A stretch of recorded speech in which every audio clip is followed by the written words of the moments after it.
So you guys ready? Yes, sir. Continue, and I'm tapping this shit. Oh, well, what the fuck? And 3, 2, 1. How it goes, it gets lonely in this bed alone. Pull up, pull up, pull up, pull up. Pull up, pull up, pull up, pull up. Baby, you know how it goes. It gets lonely in Welcome back, Powerheads. It's RK8. That's right, Raising Kanan 8. And we're here with your boy, E. Etherly. And your boy, G Money. About ready to get it on and crack it. So here we go. Basically, we jump into the whole thing where Juke is, she's mourning. She's at the funeral. She's trying to pay her respects. She goes in and she gets cut down immediately by who? She got cut down first by the dad was kind of very soft about it. The dad the entire time has been very soft about, what was going on. I think he's a little bit more understanding of the situation. But the mother was, calling people, she's got to go, she's got to go, she's got to go. And I think later on we'll find out a little bit more as to the reason why. Yeah, let's go ahead and jump into it. So Duke ends up leaving the funeral because they tell her to get out of there. Kanan tries to interject, says, oh, she loved your daughter and whatnot. And that went completely over everybody's head. Like, we don't give a shit what you say. So basically she goes and breaks into the house and she's waits till everybody leaves and she's sitting there chilling. She's busting out bawling over the tapes of her and Nicole singing, reminiscing and everything. She finds the Laverne card and that just takes it to the next level. She's just frozen up in that joint.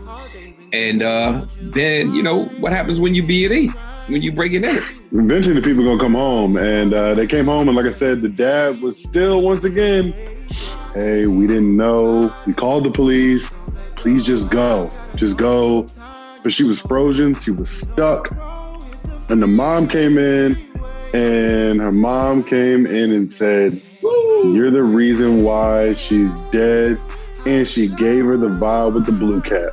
She's not, Jukebox is not totally dead. Because reflexively, she just stuffed that joint in her pocket immediately before the cops were even there. So that part was, pretty instinctive. But then the cops roll up and she's just frozen. She gets carted away. And what we were saying before, when you get in trouble with the law, and the folks feel it's done. Well, not even the folks, the mom. They got the crack vial on her. She's being busted. They're gonna find that. They're gonna prove her guilty for the murder. She gets a ride back, and then all of a sudden, they get the rabbi call. They get that call, man. There's a certain detective in the 117. Yeah. In the 117, got her name flagged, and they said cut her loose. We already know who that is because he's trying to build something. It doesn't matter. At this point, I don't think he cares whether it's against Rock or Kanan. It is a pure attempt to get to Kanan through Rock, and he doesn't really care which direction that he has to go to get there. Well, I think really he's trying to join an empire, man, because first of all, he already knows. He has something that he needs. What's that word? Eddie Murphy and then Martin Lawrence were in the movie Life. So he's got to come hard. He's got to show the family. He's got to become family member. You know what I mean? So all of a sudden it's time to look out for everybody on Rock's side of the thing. And hey, that's Rock's niece and whatnot. Man, I wonder, there was a theory floating around the internet. And is this the building of Juke into a dirty cop? Yeah. I think this is 100% the building of Juke into a dirty cop. I think what we're going to see is, she's going to get influenced, especially considering she was in an extremely vulnerable state when he sprung her loose. So she's going to listen to him, and he's a dirty cop at this point. I mean, he may not be dirty in the sense of dealing, taking money from, but he's dirty in the sense of he knows what's going on. And there's certain stuff that he will allow to go on underneath his watch. To save his life. Now, let's jump to our girl, Rock. Rock is on a tear. Now, in the past few episodes, we've made a couple of mentions of Rock versus Monet, and clearly Rock takes over as far as any comparison whatsoever. Because if you remember when Monet pulled up on Tommy behind his head, with the gun, his own gun, by the way, she was like, and Rock is like, oh, this is for you. pow, and bust Gabriel and whatnot after the fake fight. 2 in the chest, 1 in the head. There you go. And this is for the rest of niggas like you. Then it's like, boom. So she's supposed to do something right now. Okay, so Juliana is supposed to go ahead and say something about it. And even when family members are trying to console her about the morning because they set it up like it was a robbery, Juliana is like, she's crying and all that stuff. And she's supposed to go tell Joaquin what she did, what Rock did for her. I'll say this, Greg. I'm not 100% sure she was supposed to tell Joaquin. I think Rock knew, regardless of whether she told Joaquin or not, it didn't matter. Because as we saw in that scene, when Rock brought it up, it was all down. And I know you know that terminology, but it was all down the second that Rock said what she did. All of a sudden, he gave the signal and it was all down. All guns down, yeah. Definitely, because man, they found out, they followed her around, they found out she was talking to Howard, but he didn't look too happy, or Detective Howard, why are you talking to the police? And she was like, she had the ultimate comeback. She was like, oh, so you think I'm gonna bust 3 up in Gabrielle in the morning and be talking to the cops in the PM? Facts. It didn't really make much sense. She played that situation perfect. At the same time, we got to figure out what's going on with Detective Howard's character because, really, if we're thinking about Power as a whole series, Kanan gives no mention to knowing that his father was a cop. Oh, not at all. There's probably some friction later on, which is why he hates cops. And, probably possibly across the prison situation, I'm sure he wasn't treated well.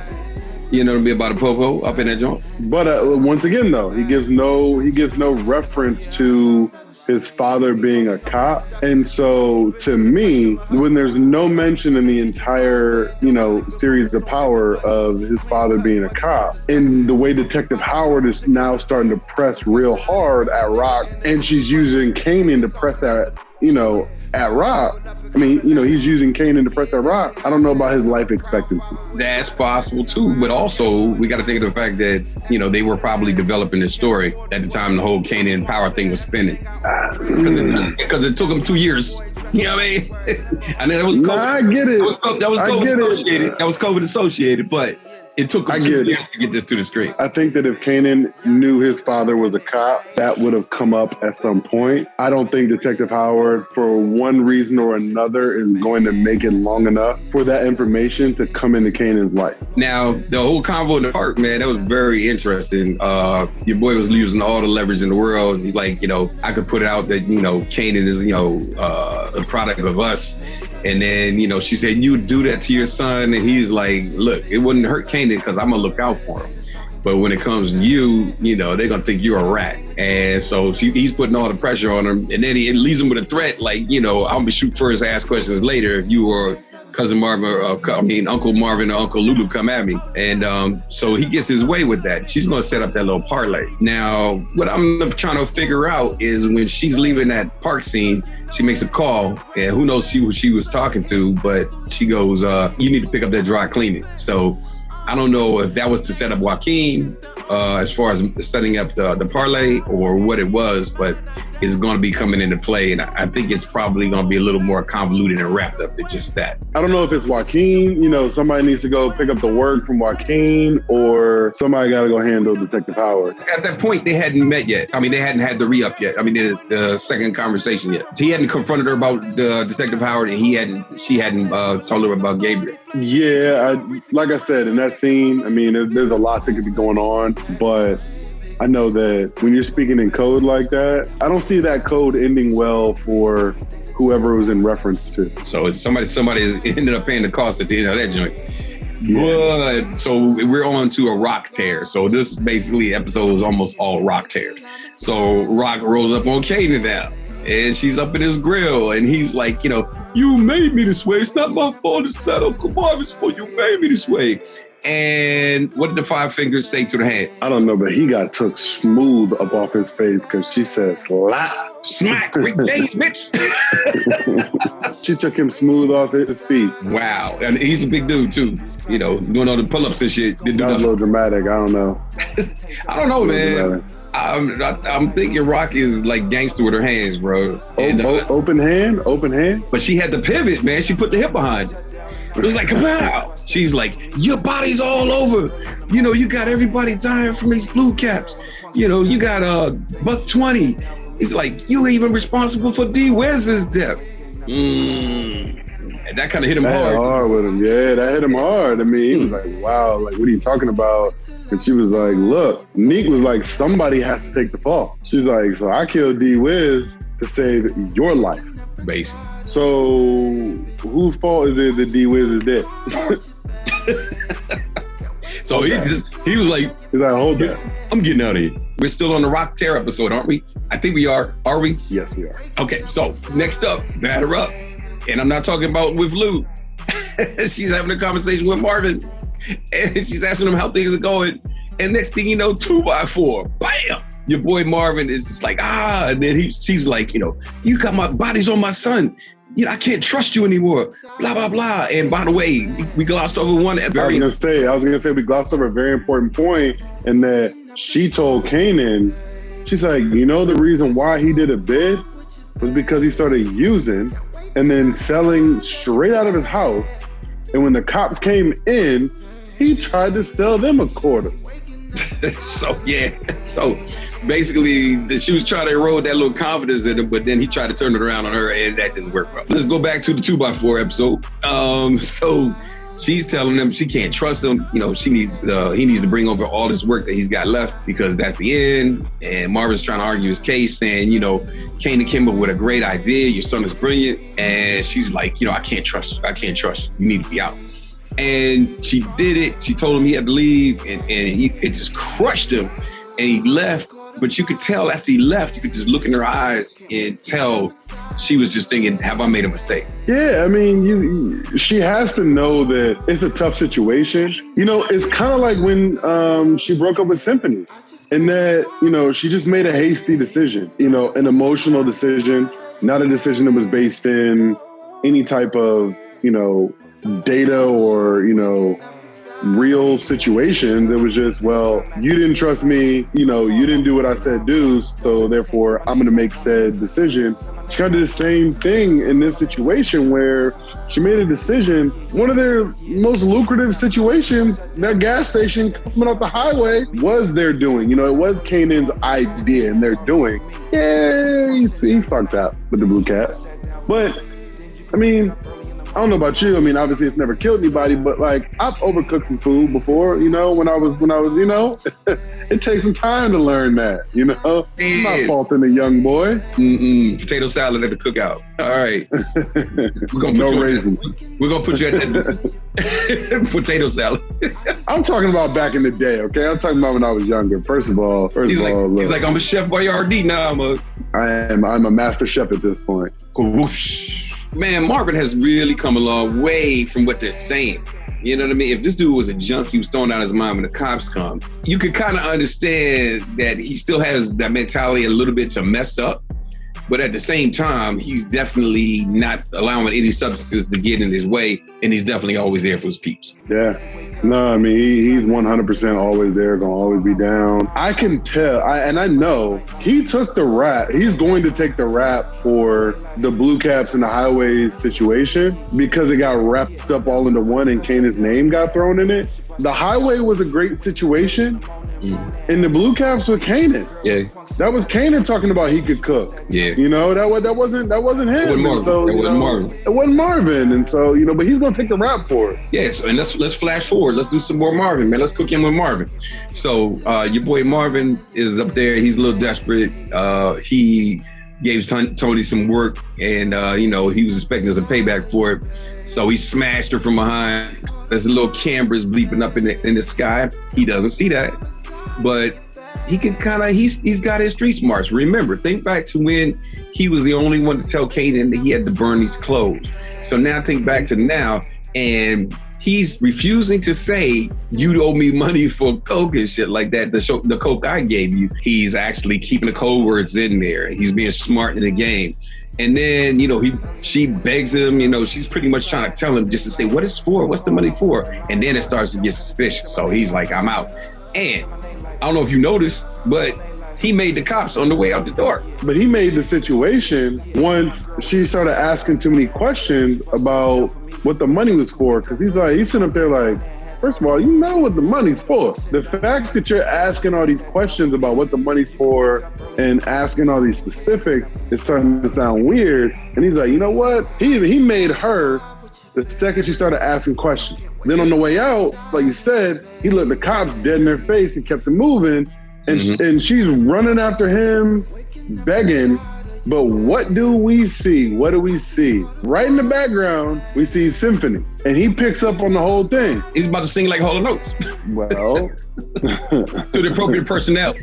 So we're gonna see where Symphony's loyalty in the entire show lies. Now he knows what's going on.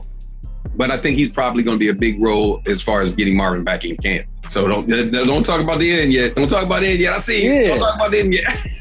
Yeah, it's possible. It's possible. All right, so let's go back to Lou. All right, so Lou, and one thing this Andre Barnes do, he's going to be around because, you know, he definitely was cool as a cucumber. You know, not fazed by any of this. He's just like, here's the paper. So they punked him into that mess, and then he's like, he ended up saying, one way or the other, something of yours is going to be on that paper. Nobody likes that state. No, I mean, that was a wild situation. I mean, effectively, the homeboy didn't even realize all that money, he was being given. It was a loan. It was going to come due. Yeah, definitely. And now it's past due. Yeah. Because there were no terms. So now it's past due. And you was probably rolling up some joints and killing the coal in the process with all the extra funds and whatnot. But, it's definitely trying to pay the piper. Going forward from there, though, we find out what's up. And you called it from the very beginning. You didn't trust Jess. And she just wows out on him because he's not they just busted one, and she's already just like talking about you need to go ahead and handle Famous and stuff and all that. And it's like, oh, your true colors coming out. You just trying to pimp. Hey, go back to when I said it. We could flash back to it, but I'd already said she was only around to get Famous on. She did not care about him, and we saw because the second he was like, damn, can we just knock boots and not to talk business all the time? First thing she did was put her pants on and go ahead and get up out of there. And she said, that's the problem with you. I'm never satisfied, unlike you. And she just storms out and whatnot. Now, separate from that, he's like going up. Unique pulls in with his 740. He pulls up to the hotel to do his little busy biz. And your boy just rolls up, Lou's like, I left something in my boy's car, and you see this gun and this money. Maybe need to get it. No problem with getting it. And he grabs Unique's jacket. So, sounds like a setup. Smells something fishy. I do. At the same time, we go a little bit farther into the scene, and Neek is pissed. Neek's ready to literally light the world on fire. Okay, but that's because of the blue cap situation. And he thinks it's rock. And remember, your boy right hand man, Marwell, whatever his name is, he was like trying to say, no, that's not what I heard, and he just shut him down. He was just like, it's rock. She's trying to ruin my business. And so that's when he really started thinking about going on a tear. It's he obviously gonna go after. He's gonna obviously go after Lou, but I think he's planning on planting that jacket at the scene or something to get a Unique 1,000%. 1,000% it's gonna be planted. But like, who the hell comes around the corner and crashes another damn Mercedes? But why? Because Beamers are the car. So he has to crash these Mercedes. He has to do it because he's going to eventually wake up and be like, okay, I'm just going to go ahead and take Unique's car. But I'm just like, how many Mercs is he going to crash? But look, he survived it. Need to get his shot. And then the other part is it's like no airbags though. No airbags. No airbags went off. Oh yeah, that's why Uncle Ninja. That's probably why you got to shake it off a little bit. Those concussions can do it to you. Come on, man. So he rolls up in here like Stormtrooper, man. He busts down the door. He sees Lou all choked out because they firebombed the Molotov cocktail at his crib. They almost killed him. So he grabs his brother Lou, and man, you see his true feelings. Earlier, if you remember, he was fearful that Lou might actually put a bullet in his head. But now when it comes time, for his family, and his family is threatened, he really rises to the occasion. I think they have to let Lou live for multiple reasons. One is that he's so instrumental in Rock's game, but two, also, I mean, it would be such a sacrifice for nothing, you know, if Marvin just got in there and he was dead and he stayed dead. Plus, we hear the sirens going in the background. You know, I could agree with that. I could also go with, what about Lou's dead? And that's what actually shapes Marvin into the person that Rock needed him to be from the beginning. Well, he definitely goes on a tear. If you see the coming attractions, of course. He's got the young Gatling gun. And if you ever don't notice the Gatling gun, all you got to hear is the bullet cases. That's like Christmas, man. And he's sitting there firing it out of some ride, man, with the toothpick firmly embedded. But no, all I'm saying is that, you know, I think obviously, you know, one of two things is going to have to happen. Either Marvin is going to be able to decide that he needs to step up to the plate, and we're going to see eventually, seeing that we're down one person, we're going to see Kanan step into a larger role, right? As he's starting to get as he's starting to get a little bit older, which I personally think is going to be the direction that we're going to go.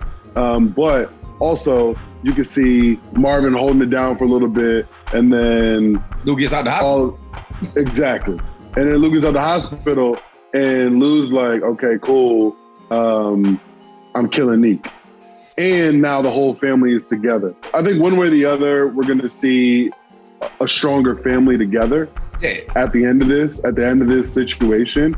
But if I had to take my bet and put my money some direction, I'm going to actually probably go with Lou dying from this situation, because Marvin is going to step up to the plate and take some responsibility, and you're going to see Kanan step into that secondary role and actually start to have some responsibility because of what he did with the Blue Caps. Rock is going to say, "You're going to fix what you fucked up." I think he's going to have to take that role. I think it's going to be a while before she trusts that dude again. Even though it's her son, it's going to be a while. Nah, she loves him. She loves him. She gonna trust him again. Unfortunately, she's gonna trust him again. And it's wild how Marvin was so fearful of what could happen to him, because Rock found out and she busted him in the head with a 2x4 and got him out of there, and kicked him out of the family. And and then you got the situation with Kanan. She smacked him down, and is that killing anybody? She wasn't gonna kill family. We all knew that from the beginning. So Marvin was paranoid. All right, man. So there we go. It was a wonderful episode. I loved it. I dug it. I know you feel the same. I know Jill feels the same, doesn't he? I sure do. There you go. I knew he was there. Okay. Straight from the way they go. Knew. And signing off from RK8, man. That's me, G Money, your boy, E. Everly, and Dilly Dill. Dilly Dill. See y'all next week. Thanks, guys. See y'all next week.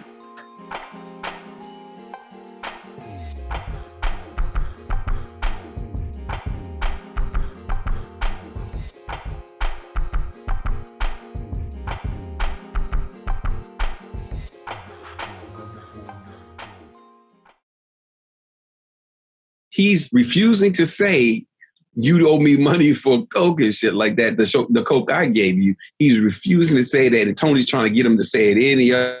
Mm-hmm.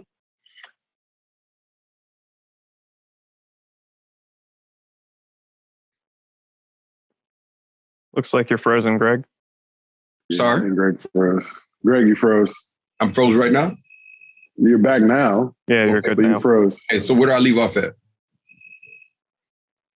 All right, you can mix it in. All right, so